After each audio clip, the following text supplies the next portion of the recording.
Hello, darkness, my old friend. I've come to talk with you again, because a vision softly creeping left its seeds while I was sleeping, and the vision that was planted in my brain still remains within the sounds of silence. In restless dreams I walked alone, narrow streets of cobblestone, neath the halo of a street lamp.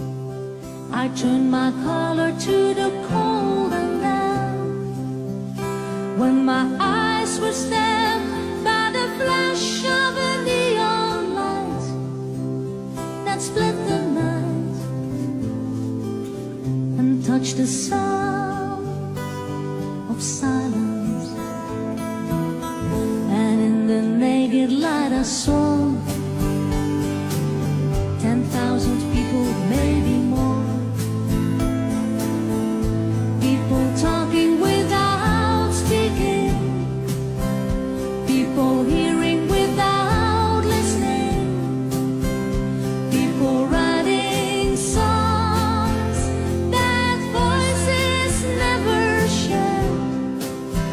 No one there disturbed the sounds of silence. Fool, said I, you do not know, silence like a cancer grows. Hear my words that I might teach you, take my arms that I might reach you, but my words like silent raindrops fell and echoes in the wells of silence. And the people bowed and prayed to that neon god they made, and the sun flashed out its warning in the words that it was forming, and the sun said the words of the prophets are written on that subway walls and tenement halls, and whispered in the sound of silence.